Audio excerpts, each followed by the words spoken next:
Everybody, this is Dream, and before I get into the video, I just want to shout out the Patreon members, Gerald P., Patrick B., Andres B., and Peter E. Really do appreciate you guys joining, and if you would like to join Patreon, feel free to check the description below. I'm going to show you what I actually post over there. So I have a little welcome comment here, thank you for joining, and then I kind of do these little breakdowns each day, where you can see I just write up a little blurb about the players I like at each position. And I also post the videos with some of that underneath it as well. So I don't post this drawn out one where I have little blurbs about each player every day, but I do post that quite a bit. And so if you have any comments or questions about Patreon, feel free to leave them below in the description or in the comments, or hit me up on Discord. And you can also find a link to that in the description. Or if you go over to the page here, you can click the email thing on YouTube, and you can email me directly. So if you have any comments or questions about any of that, feel free to hit me up. And that said, let's go ahead and get into the players on this particular slate. So we have a pretty solid 8-game slate here, and at first I didn't love the slate necessarily, but then as I started looking at it more and more, I started to really like it. So overall, we have some really good options for stacks. The top 3 teams, in my opinion, are San Diego, Chicago White Sox, and Seattle for stacking purposes. There's a couple other teams as well that you could kind of mix in there, like Cleveland and Texas and even the Dodgers a little bit. But overall, I think the San Diego, Seattle, and Chicago White Sox are in the best position. Houston's also an interesting position because they're going to be in a bullpen game. So with that said, let's get into the guys I do like. So we're going to start off with Framber Valdez, who in 7 straight games has scored over 21 fantasy points, including several over 30 in a 40-point game. His floor is around 18 fantasy points in this particular game, so I think he's the safest option on this particular slate. Then we're going to look at Yu Darvish for San Diego. Now, I do like him because he's been pitching pretty well lately, but his floor is pretty low because this matchup's in Colorado, though he did have one game against Colorado, but it was away where he scored 20 fantasy points. I'm going to talk about Clayton Kershaw.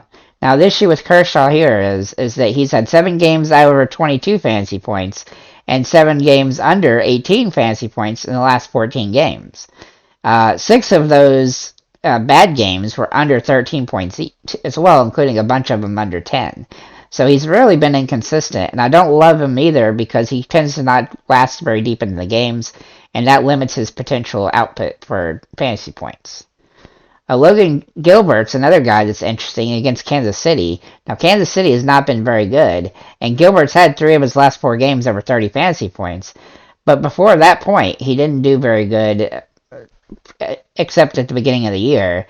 He only had one 20-point game since the middle of July, with the exception of the last 4 games. Then, if we look at Merrill Kelly, he's in an interesting situation against San Francisco. He's been pretty good secondary option on this particular slate. He's scored 19, 19, 34, and 26 against San Francisco this year, which is better than he's been against just about everybody else. But he's still a little bit risky because this game has a little bit of a higher Vegas score, and it's supposed to be maybe 100 degrees out for this particular game. Anybody else I want to mention here? I'm going to mention Detmers because he's kind of a Hail Mary option. He's averaging 17 fantasy points the last 10 games, and he definitely has the potential to get 19 to 20 fantasy points against Minnesota, who haven't been playing well lately. And he's been really good since, well, I shouldn't say really good. He's been above average since they fired the manager. He's had a couple off games, but for the most part, he's been pitching better. A lot better than his Sierra would suggest. I think early in the season, the old manager just didn't know how to utilize him.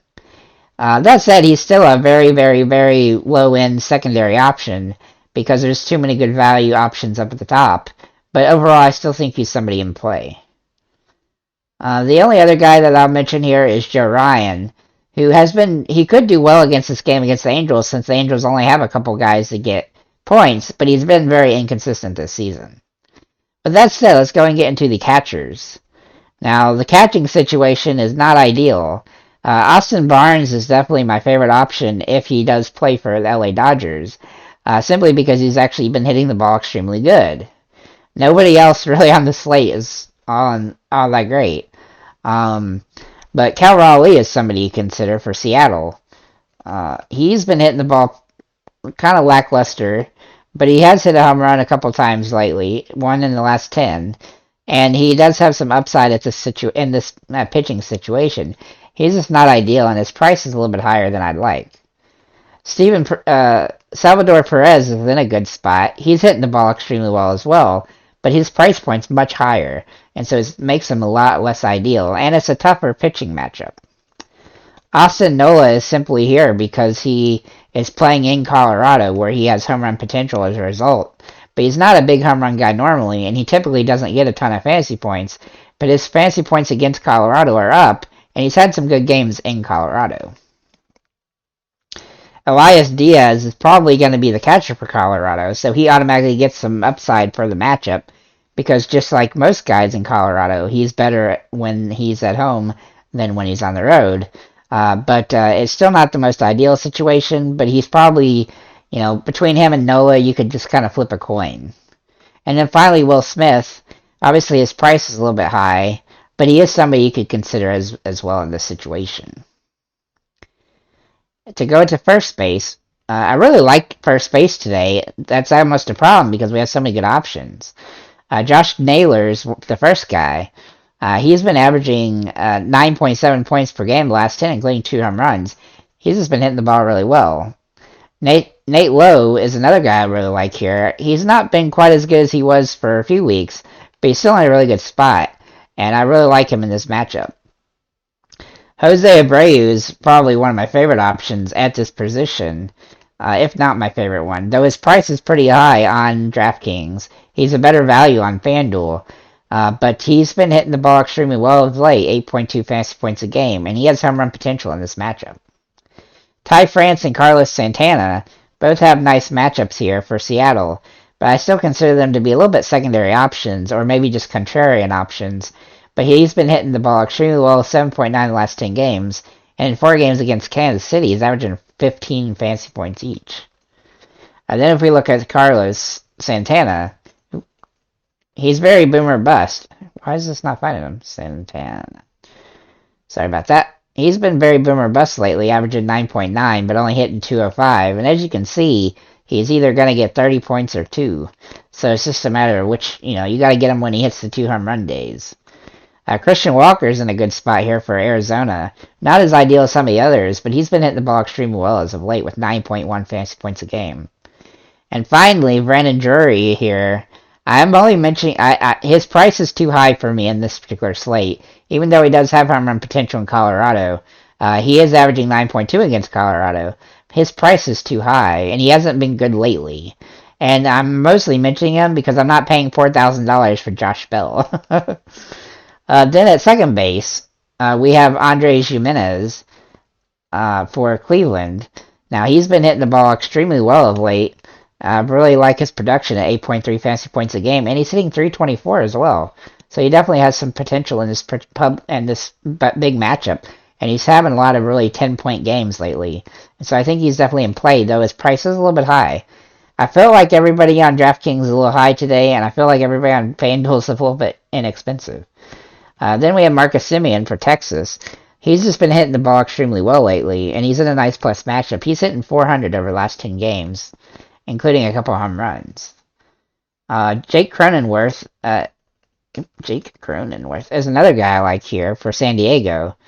He's not been hitting the ball well either, but he is in Colorado where he's averaging 10 fantasy points a game throughout the season, and so this is a plus matchup for him.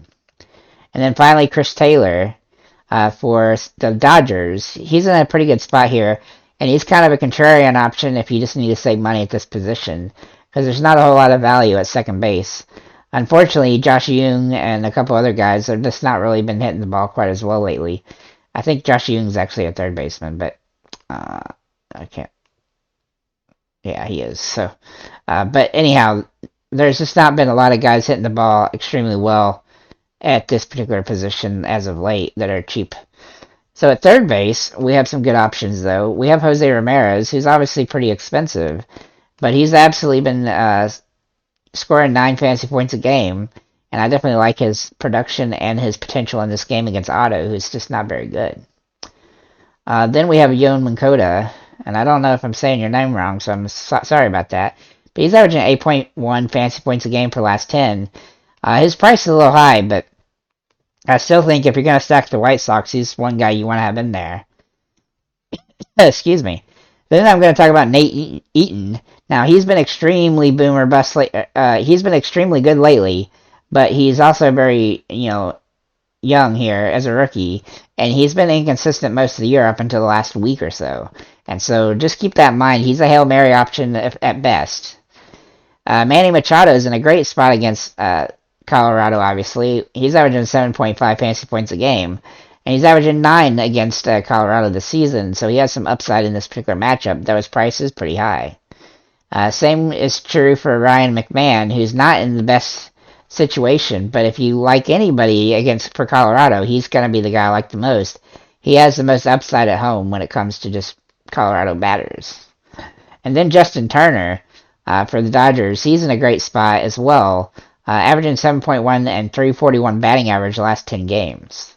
At shortstop, we have Ahmad Rosario, who's been hitting the ball pretty well lately. 13.4, 354, 2 home runs the last 10 games, and 12 RBIs in that stretch as well. Just absolutely having some mammoth games. And so I think he's in a good spot, and his price is not overtly bad considering that. Corey Seager is another guy I like for Texas. He's averaging 9 fantasy points a game lately, and he's been hitting the ball extremely well. Though he hasn't been as good against Cleveland, this is a plus matchup for him. Then we look at Jeremy Pena. I wish his price was a little bit lower because his production is really starting to kick off. But overall, I still like him here. He's averaging 7.4 the last 10 games, though he's not been good against Baltimore this season at all. Javier Baez is a guy. He's probably the only guy on Detroit that I like, but he's been hitting 8.7 the last 10 games, 361 in fact. He's having some really solid games and scoring some points, and he is a little bit boomer bust, but he's probably the only guy left on Detroit that's actually still trying. Elvis Andrus is a guy I really like for Chicago White Sox. He's been averaging 10 fantasy points a game for the last 10, and as you've probably utilized him or seen me talk about him in the videos, he's had a string of great games in a row for a while, and he's still pretty inexpensive for his production. Dylan Moore is a Hail Mary option that you could take in consideration here for Seattle. He's been hitting the ball 7 fantasy points a game, including a couple of home runs. He's not a super big home run threat, but when he hits well, then he scores fantasy points.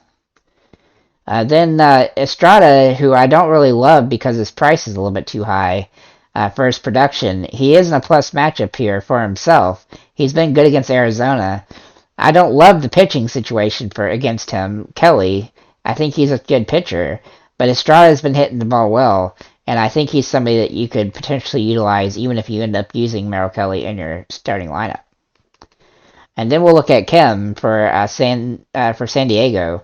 Not ideal player, but he's been good against Colorado this season, and he's kind of due to, especially here up in Colorado. Then we're going to look at Tovar. He's a Hail Mary option at the highest level of everything. He's only played 1 game this season, but he looks like he has a pretty good ability. He had a 921 OPS and 14 home runs and 17 stolen bases in 71 games and at the AA and AAA levels this season. And he's actually one of their top prospects, so he's going to have some opportunity here. In his first game, he had 2 hits, scored a run, and 4 at-bats, and he didn't strike out either. And he had 8 fantasy points, which is more than enough to help him pay off at that situation if you need to save money at that position. And the outfielder, I don't love Steven Kwan, but I do like him. He's been hitting the ball extremely well as of late, averaging 11.5 points a game, but I wish that his price was a little bit less expensive. Yordan Alvarez is another guy I like for Houston. Obviously, he's been hitting the ball quite good at 405, 14 fantasy points a game and 5 home runs the last 10.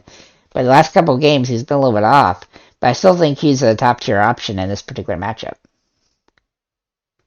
Kyle Tucker is another guy I like, though he's probably too expensive for his production. Even though he is hitting 9.5 the last 10 and 4 home runs, he's had a couple off games. He's been kind of boom or bust. Then we're going to get some Chicago White Sox. Eloy Jimenez. His price is a little high for what I would want to pay for him, but he is averaging 9.5 fantasy points a game. Then we'll look at Andrew Vaughn. His price point is also a little bit expensive for his production, especially because he's averaging around 6 fantasy points a game. But he's been really good against Detroit this season, and this is a really nice plus matchup for him. AJ Pollock actually feels too cheap at $3,500, and he had a home run yesterday, and he's had 3 in the last 10 games. He does have some boomer bust mentality to him, so you do have to be aware of that, but he's been hitting the ball better as of late. Then we're going to look at Varsho for Arizona. He's kind of in a tough situation, but he's hitting the ball decently lately. And he's been pretty good against San Francisco, and this is a nice plus matchup for for this game that should score a decent chunk of runs. Then I'll look at Corbin Carroll for Arizona as well, who's been pretty solid this season. He's only played 20 games or so far, 21 games, and he's had a couple home runs the last in those games, and he's in a good spot here to have another good game. Jerkerson Profar is a guy that I think is not played particularly well lately, but in Colorado he's going to have some advantage because Colorado's got one of their worst pitchers pitching, and he's been pretty good against them this season. Jonathan Daza for Colorado. If you want to find anybody in Colorado that's been doing pretty good lately, it's him. He's averaging 7.7 the last 10 games, and 341 average. He is better at home, but he's been at home for the last 4 games, and all those games, except for one, have been really solid. And then we'll finally look at Trace Thompson, who's a Hail Mary option at best, but he's cheap and he hits okay, and so he's somebody you could consider in a plus matchup against the St. Louis Cardinals. So with that said, I think we have a really solid slate here, and if you have any comments or questions, feel free to leave them below. If you have any guys that you think I left out, feel free to leave those below, and have a nice day, guys.